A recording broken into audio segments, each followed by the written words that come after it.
Well, good morning once again. It is time for the Cummins Real Estate Group show with Michele Cummins and myself, Curtis Pope. Good morning, Michele. I guess it's an exciting day for you because we know how much you love stats. Yes, and good morning, Curtis. And I'm so excited. We're up bright and early, and the sun is good today. And we have an exciting day because we're talking about the stats for November just came out. So we're going to talk about that. And we have an exciting day because you and Kelly and the family are putting an offer in on a place. Yes, we are. We found a place with the help of our realtor, and we really like this place. And I suspect there's going to be multiple offers on it. It just depends how many multiple offers there are. And that's always the question. A minute before the offers are due, all of a sudden, from 1 to 3 offers, there's then 4 to 8 offers, or who knows. So we are going to find that out a little later on this afternoon. But we are prepared. Yes, absolutely. We've got it. We were all lined up. We're good to go. We've followed all the instructions that you have given us. Of course, the cat's out of the bag. We have sold our house, because, our realtor's awesome. Woohoo! Look at that. How many days was it up on the market? Was it 4? 4 whole days? You guys were perfect sellers. You did everything exactly, everything right. You did everything, and you weren't shy. You were in it. We were partners in this. This was great. So you had much success. Well, and we had, a greeter there. We left the 18-year-old there to greet people and then walk out of the house and go hang out in the backyard for a while. He was perfect. I'm going to hire him. Yeah, Dylan liked that gig. He's like, what do you mean we have another showing? I'm like, we have another showing. Oh, man. I don't think it ever ended for the few days it was on the market. The Saturday was nuts. And I guess it was a day where everybody was out looking at houses because everybody seemed to be about 20 minutes behind. So Dylan would be like, okay, I think I have a break. And then another realtor would show up. Just stand there with a bow tie on at the door the whole time. Just keep on coming. I was just happy he wasn't just standing there in sweatpants going, hey, what can I do for you? Oh, and your adorable kitty cats. Oh, my goodness. Yeah, we got the 3 cats because my wife's a crazy cat lady. Oh, so adorable. Lucifer has such personality. Lucifer is, he's a kitten, so they always have personality at that point. The really overweight cat has personality too, but she doesn't have a good personality, but she likes me. Oh, my goodness.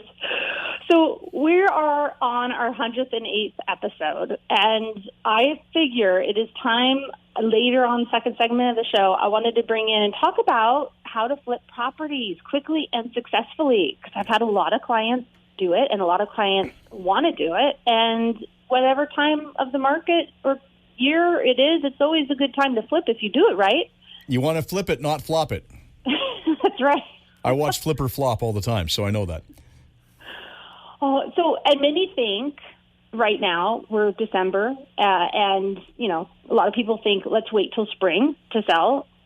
That nobody's really looking in December or January.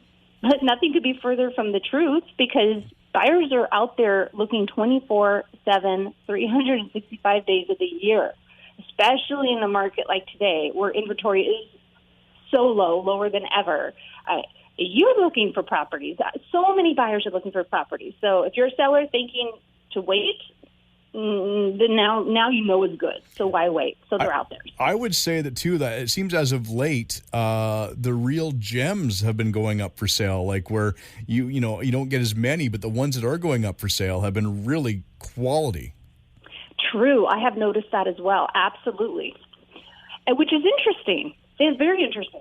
It is. It's almost like people have kind of held off, going, "All right, I'm going to throw it up for sale just before Christmas." Oh, and when you just think that things don't look so good, they do look so good because there is you overdoing it with Christmas decorations if you're selling during the holidays.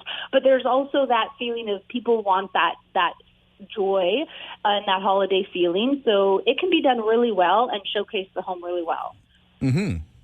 So talking about the stats, really, they changed just a little bit from, we've had just amazing months since June. It started July, amazing. It's been there's been an unrelenting demand in the Fraser Valley for detached and townhomes, and it continues in throughout November.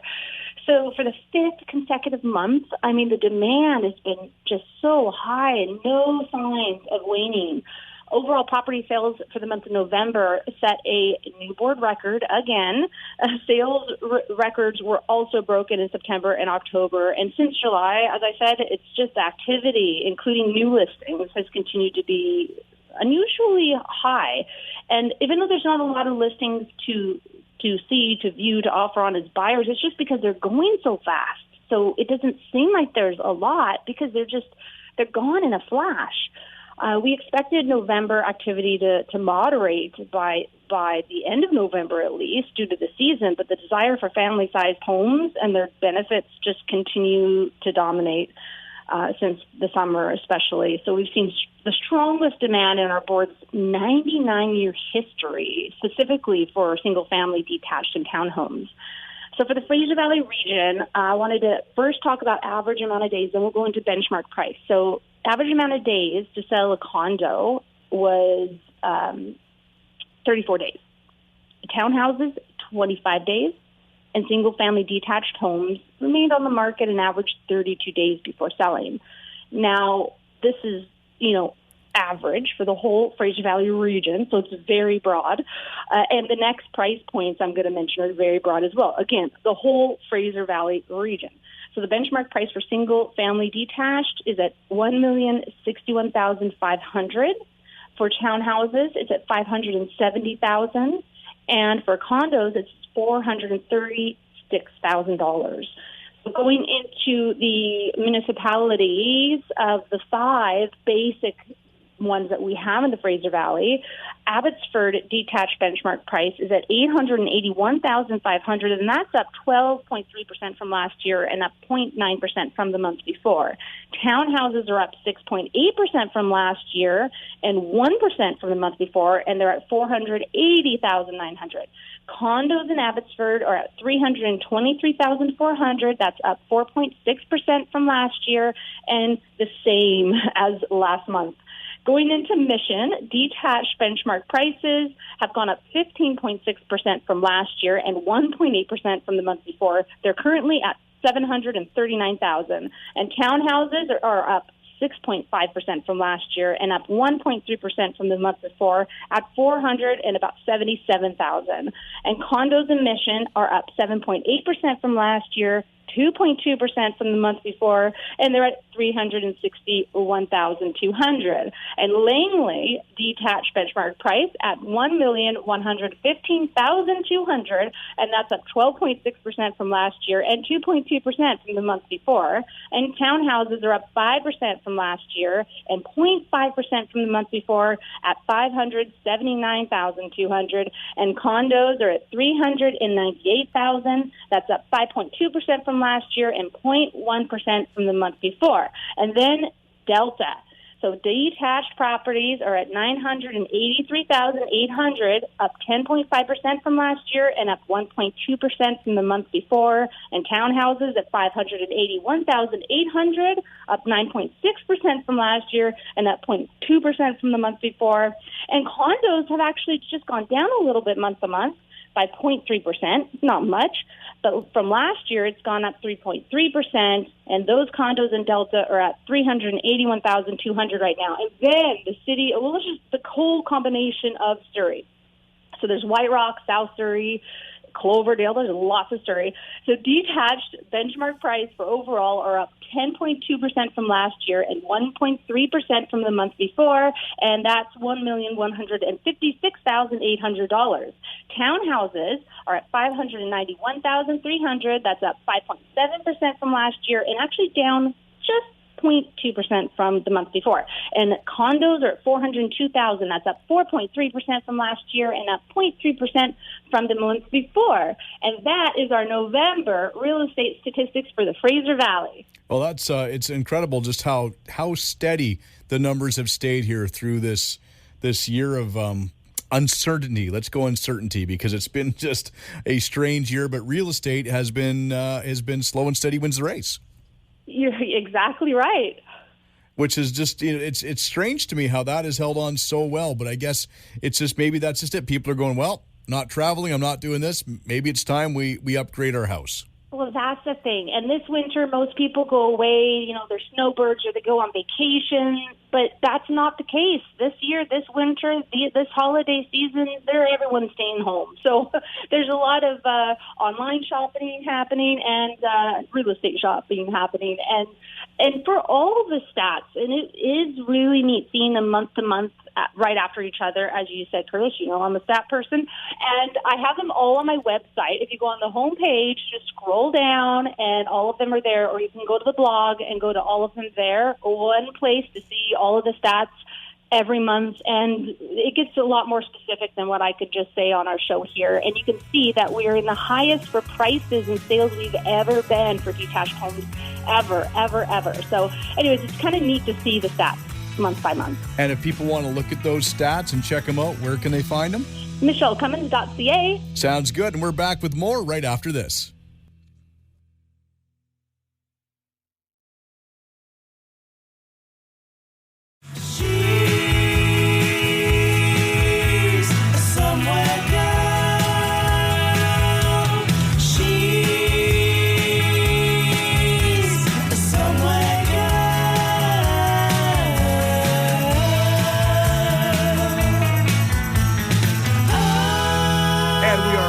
Segment number 2 of the Cummins Real Estate Group show with local realtor superstar Michele Cummins and me, Curtis Pope. And local superstar Curtis Pope. No. That's what you can only have one superstar on the show. Hey, there's more stars out there. I know, but then we get egos clashing and stuff, and we fight over top billing, and nobody needs that. It's always Curtis Pope first. No. Your name is in the show title, not mine. Hey, are we fighting over this? It almost seems like we are. When there's nothing to fight about. Your name is in the title of the show. You win that one every time.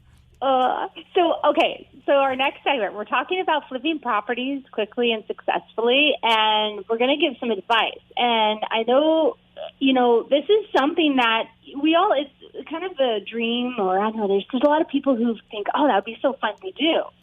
So just wanted to put it out there and make sure you're getting the best out of it and that you're prepared so you can be successful with it. So for maximum retail profit, how you can get the most amount of money you could possibly get. We all want that.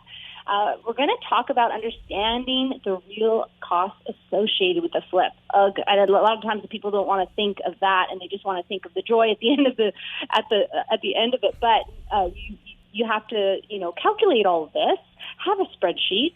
There are programs out there to help you do that properly, and I could give you some of those, no problem. And so we're going to talk about property risks and what you need to know. Well, that's the important thing, too, because people just see dollar signs, right? Because they see a show on HGTV like Flipping Out or Flip or Flop, and they see these people making $100,000 or $150,000 or $200,000 on a flip.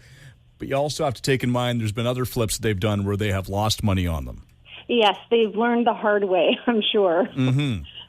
So talking about the quality of repairs is so important. And what's important there, we're going to talk about the property pizzazz. So what I like to call the pizzazz that sells more than the whole, right? Mm-hmm. And when pricing your home right, we're going to go over that and regular price reductions should you be on the market longer than a week or two.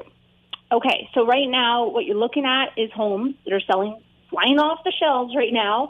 That won't always be the case, though. It might not be the case next week or next month, or who knows, right? So be prepared. You've got to know how to make money regardless of the market that you're in, because you can. And so today things are just going super fast. Bottom line is the best condition home is the lowest, and the lowest price is what always sells. So again, the best condition home at the lowest price always sells. It's pretty simple, and that's the case. So that's just something you've got to keep in mind. So we're going to start out talking about the price of your home, because that's most important. It's really important that you buy the home for the right price that allows you to make the profit. This may seem like common sense, of course, but most people have never gone and done the math before, so there's many costs people actually don't think about. So we're going to review some of the costs that come in when you're doing a fix and flip. So most people think of the purchase. They think of the rehab. They think of the real estate agent fees, but they don't think of all the other costs. So one of the things you're going to have is interest. That is on your loan. So this is like 4 or 5 or 6 months worth of interest on a deal, depending upon your loan amount. There's property transfer tax fees when you purchase. There is, depending on the property, you've got your closing costs times 2. There's hazard insurance, so property insurance. Most people forget, but you've got to pay for that to make sure that you and your service providers, contractors, anybody on that property is protected while it's going through the rehab and while you own it. So you got to pay for that. You've got to purchase. So you got your purchase price, obviously. Then you have your rehab costs. So you've got to price the house right, which means you've got to buy the house right as well, which is why we're talking about some of these different ways to find good deals. You've got to find the good deals. So what you've got to do is understand that risks are associated. What risks are associated with that? So here's some questions for you. When it comes down to risks that I think you should really be concerning yourselves about is property location. So where is it located at? Is it on a busy street? Is it in a neighborhood that has a lot of crime? You want to make sure that you're not buying kind of risk properties at risk that way. Also, is there a septic system that may need like a $30,000 repair all of a sudden that you didn't expect, or a well? I don't recommend flipping properties that are on septics or on wells. You really want it to be on city water. You want to have a simple flip because you can make more money that way than on the other side. And you want to minimize how long you need to hold the property. And also, are you thinking, or ask yourself if you are thinking of adding an extension to increase the footprint of the house, because if you're getting into construction rather than rehab when you talk about that. So it's a whole different animal. So what type of risks there are, and try to minimize that. So what percentage of homes is in the neighborhood are rental properties? So most people that you're flipping to the property to, you want to find a buyer that wants to move into the house as a resident, and they want a residential neighborhood. They're not big on rental neighborhoods, and you really don't want to sell to an investor because they're only going to pay retail, right? So you want to make sure you maximize the price, maximize your profit by choosing the right property in the first case. And then what we want to talk about is definitely finding a property that, if it's in a cul-de-sac, even better, quiet streets. And then we want to talk about don't buy in an age-restricted property community. If it's 65 plus or 55 plus or even 45 plus, you're going to have some issues. It's going to take longer to sell. You want to keep your buyer pool open to as many buyers as possible. So be careful that you're not buying an age-restricted property as well. So that's a few of that information. So now, talking about repairs, you don't want to go into high-end repairs with the properties. You want to start and talk about repairs that are the same as the comparables out there. So that when you're selecting, when you're looking. So when you go and say, what is this house going to sell for? When you look at those properties, you should be looking at the condition of those other properties and planning on your house being in the same condition as what that property is in. Don't do more than what those are, and don't do less than what they are. Don't try and underdo the repairs, either because you want to be able to sell for the price that you need or higher or under. No, just buyers want what else is kind of out there, but just a little bit more pizzazz, and that's pizzazz I was talking about. But also, you got to keep the price point good for the buyer. So that's why you really want it pretty much comparable, okay? So it's very important. You don't want to overlook that, and you don't want to overdo it. A lot of people overdo it once they start. They're like, oh, but this is pretty. Oh, but this is nice. And they don't think of the cost. So pick one thing and give it some pizzazz. So, for example, if the homes in the area have all laminate floors, maybe put heated tile floors in the bathroom and kitchen. So do one extra thing. Or maybe most of the other homes have laminate countertops. Put in granite countertops or quartz countertops. So one thing where people think, hey, I really like that granite countertop. Oh, wow, those had heated tile floors in the bathrooms when the others didn't. So that will help you get more bang for the buck, and you'll look better to the buyers out there. So when you're doing this, you want to be doing it concentrate in the kitchens and the bathrooms and entryways. So something that someone's going to walk in and see. But kitchens and bathrooms are typically what we're talking about here. So if you can do something a little extra that the other houses, so your house kind of shines, that's the principle of the pizzazz. Okay, so now we get into the pricing of your property, and we're going to go through this quickly because our show is limited here. And this is where a lot of people just lose it. So they just don't price their property right in a standard market, not a crazy seller's market like one right now. You want to price the property 3 to 5% more than the comparables actually come in. Okay, so that's a buffer of 3 to 5%. Don't overprice it more than that. Don't do it. Don't think, I need $10,000 or $20,000 worth of negotiating room. No, you don't. So keep it there. And then if it's not selling in a week or two, you want to be able to do that price adjustment, and you want to do a price adjustment of about 3%. Just do it. And that is how you're going to sell quickly and keep your carrying costs down. So how you're going to get the best price and get a quick sale is by asking for feedback from every showing. You need the feedback. Ask questions. They're so important. You got to ask, what do you think of the home? You think it's an open-ended question? I want to get feedback on that, okay? I want to know what they thought. Are you considering making an offer? Ask them yes or no. If no, why not?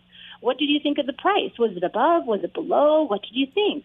What did you think of the condition of the home? Is there anything we can do? So I've had people say, the home is dated, It happened a few times, and finally it's 3 walls that are painted 90s color. Okay, let's paint them neutral colors. Boom. The first person that came in after we painted those 3 walls, they bought the house.